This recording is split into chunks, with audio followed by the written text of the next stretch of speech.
Somebody said to me the other day, today is called Blur's Day. So we're lucky as Jewish people that we have markers during the course of the week that help us to remember what day of the week it is. So it's Erev Shabbos. It's not just an ordinary Shabbos this week. It's going to be called Shabbos Hagodol, the Great Shabbos. The reason it's called the Great Shabbos is because it is when the big miracles of the Exodus started to happen.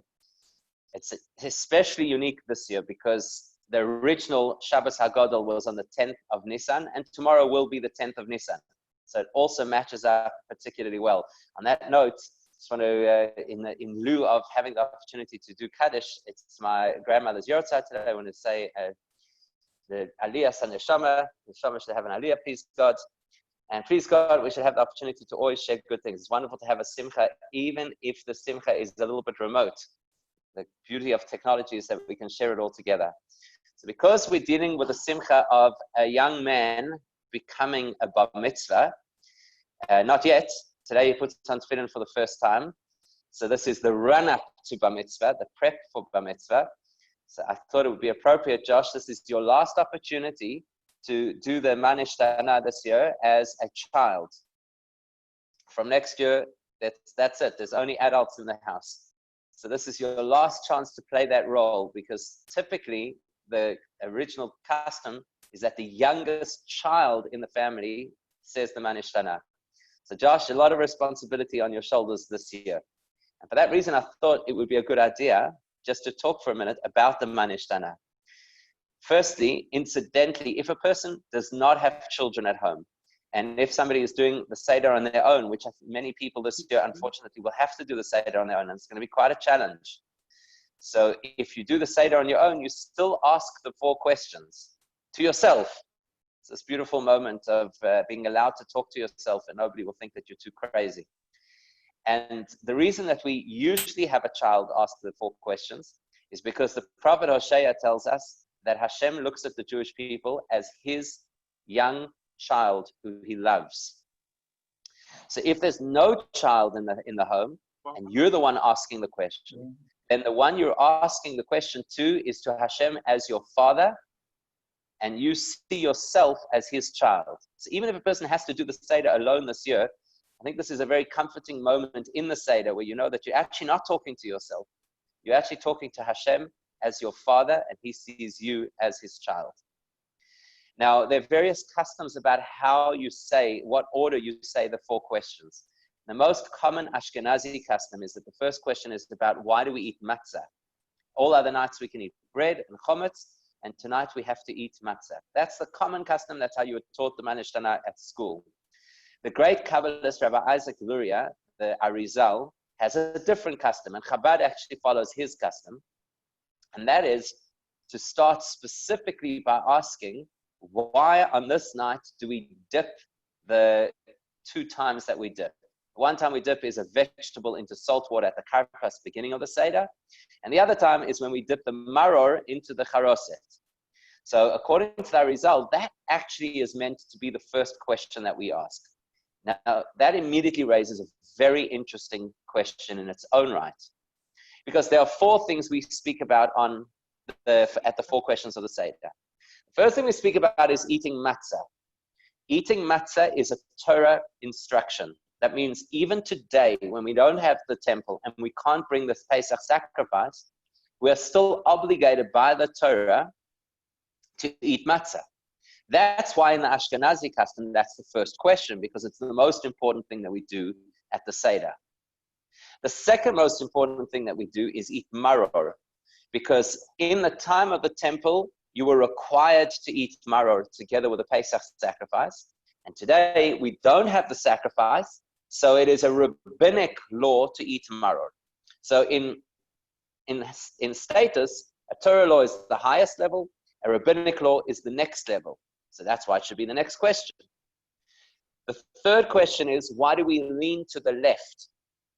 On all other nights, we can choose if we want to sit upright or we want to lean. And tonight, we specifically lean, at least when we drink the 4 cups of wine and eat the matzah. So leaning speaks to the theme of the whole Pesach. The reason that you lean is to show that you are free. That is also a very important central part of what Pesach is all about, because it talks to the theme of the whole Pesach. But the reason that we dip the vegetable into salt water, and the reason that we dip the maror into charoset, that is just a custom. Now, I've used a bad word when I said that. I used the word just. Just a custom. What's the big deal? You know, there's laws that we have to follow. What's the big deal if we don't keep a custom?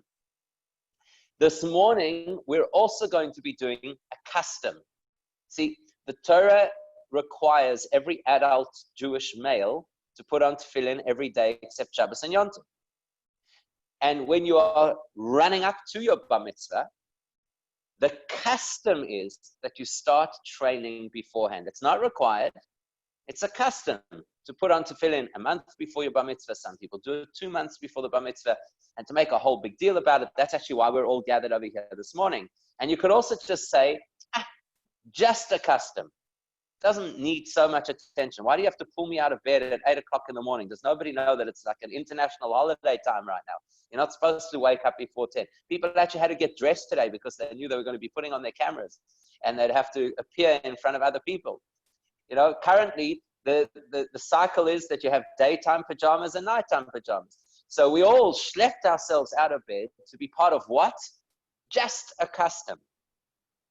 So I know that some people have online school. I know that. There's all different kinds of school that's available at the moment. Don't you hate your teachers right now? They worked out technology. Okay, that's subject for another conversation. But the point is that you must never say just a custom. You see, the night of Pesach is actually the night that teaches us about Jewish education. The Haggadah, the book that we read, gets its name from Vehigadata Levincha, when the Torah tells us that Pesach is the day you have to teach your child. So everything that Jewish people know about education comes from Pesach. The first thing we know about education is that you build it around the child. You don't build it around the adults. That's why the Pesach Seder centers on the children. And the second lesson, which is what we're going to talk about today, is that you never stop children from asking questions. At the beginning of this lockdown, I sent out a video to our community and to the kids of the community, and I said, if you have any questions at any time, you're welcome to call me. So yesterday, I got a video call from one of the kids in the community, and the mother had a big grin on her face and said, you said any questions? And he's got a question, and it was a tough question, but anyhow, we navigated it. But that's the second lesson of the Pesach Seder. You never stop a child asking questions. On the contrary, you encourage questions. That's real education. Real education is not to stuff information down people's throats, but it's to encourage them to think and to challenge and to ask. And if you don't know the answer to the question, that's great, because then not only does the child learn, but the parent learns as well. The third lesson is never say just a custom. And this is the lesson that Arizal teaches us when he puts the first of the 4 questions, why do we dip twice?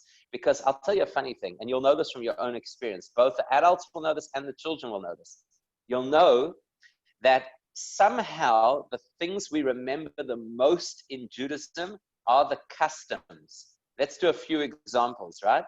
So if you think about Rosh Hashanah, the first thing that comes to your mind as a memory about Rosh Hashanah is probably the apple in honey and the round challahs. When you think, for example, about Hanukkah, so obviously lighting the menorah comes to mind, obviously, but such as spinning a dreidel, and definitely every kid remembers Hanukkah gelt. That's like a really big deal. And when it comes, for example, to Shabbos, what is the thing that most people do more than anything else for Shabbos in the whole world? Light Shabbos candles. Even though that's not a law in the Torah, it's more of a custom. And so on and so forth. There are hundreds of examples. And that's exactly why, according to the Arizal, the first thing that we should have on the list of the 4 questions is about a custom. Because you should never say just a custom. Sometimes the customs are the most powerful educational tools. If you want people to remember something from their childhood right through their whole adulthood, make a custom about it. And that's why some families have your own customs, right? When it comes to Pesach, for example, some families throw frogs at each other in the middle of the meal. And some families always have the one person who has their specific tune that they use for the one piece, and everybody gets ready for it. Or maybe you all join in and shout together one particular part of the Seder. Or maybe you've got your special way of singing Dayenu in 15 different languages, or whatever it is that you do. So customs are actually really, really important. And that's why today we have the wonderful opportunity of celebrating a custom, the custom to put on tefillin in advance of your bar mitzvah. We want to say a big mazel tov to Josh and to the whole Bayak family. Josh, you're going to lead us today. That means to say that you're going to be the first person to put on tefillin, and then all the other adults, I hope, have their tefillin ready. Josh, I'm just trying to find where you are. So there we go. So we can unmute you. Okay, let's unmute you and let's spotlight your video and see that that worked. I hope it worked. Josh, say something so we can see that you're there.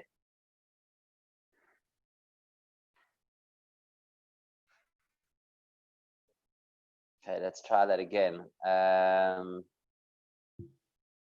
Let's unmute the whole Bayak family.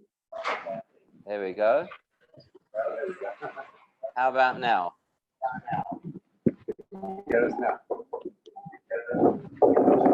Yes, there we go. You're going to have to speak a little bit louder. You sound like you're a million miles away.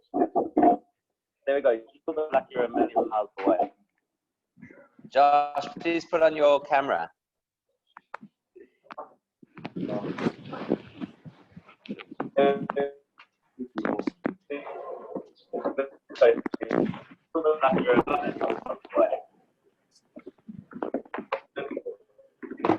There we go. Okay, you're alive. You're alive.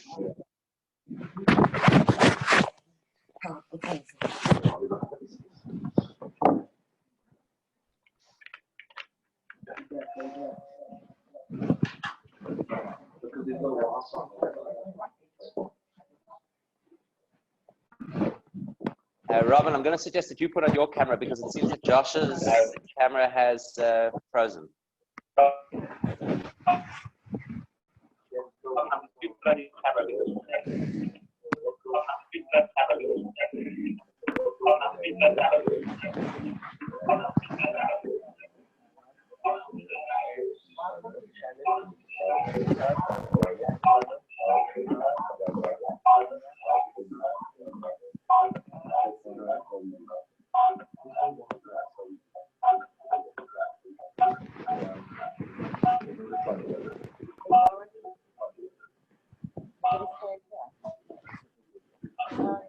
Okay, we're still not seeing you guys. Bayhaks, we're not seeing you.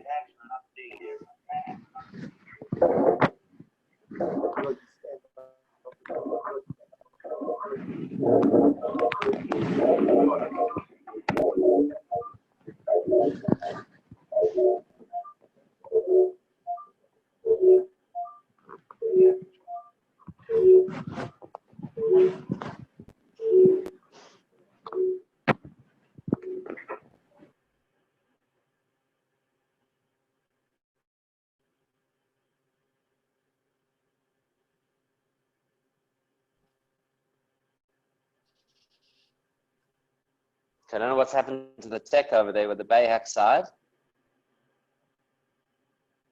So what we'll do is, while we're waiting, I'm going to unmute everybody and we can all say a big mazel tov. Mazel tov.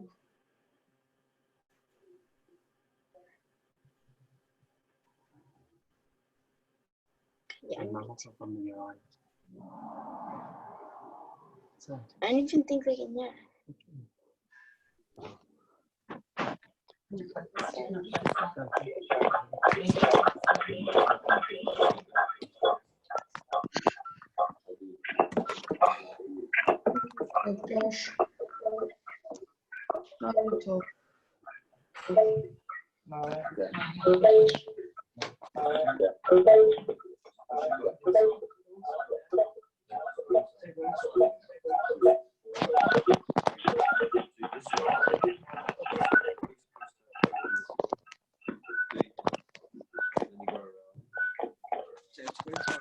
Bring it inside. Just touch it. Yeah. Yeah. Good, yeah.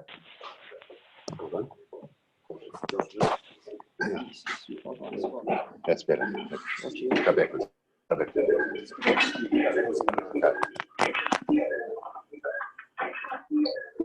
Sorry, I don't know what happened over there. Something went a bit awry. Are we good? We didn't see that, Josh. A lot of us didn't see that.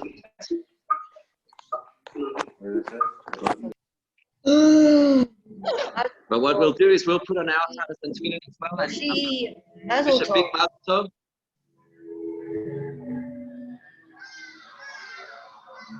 One of the hardest things to do is Mazel tov from the Uriahs. Mazel tov. Mazel tov from the Rombergs. We love you. Mazel tov, mazel tov, mazel Mazel tov.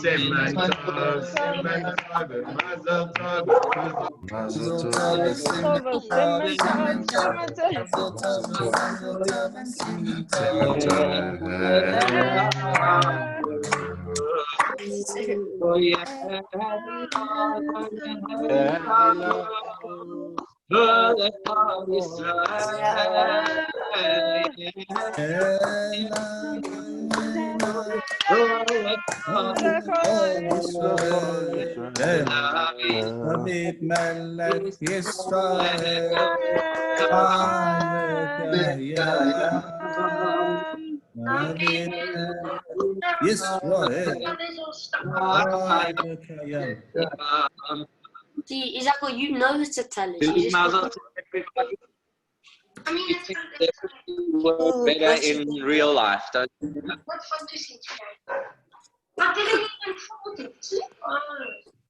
I'll go back on mute. I'm going to recommend again that everybody who has their talis and tefillin, you put on your talis and tefillin. We'll start off the davening as we've been doing every morning to sing Sheyiboneh Beis Hamikdash together. I want to wish everybody a special good Shabbos, meaningful Shabbos, uplifting Shabbos, and please God, we should have miracles going into Pesach. Amen. Amen. Amen.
Sheyiboneh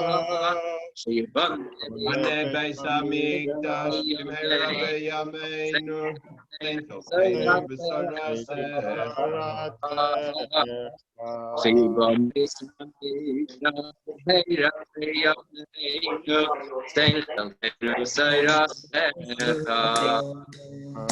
Nothing like a good choir where everybody sings together in harmony. Once again, a big to celebrate Simcha together. Good Shabbos, everybody. Have a wonderful day and a wonderful Shabbos. Amen, amen. Good Shabbos. Mazel Mazel tov. tov. Mazel tov. Mazel tov.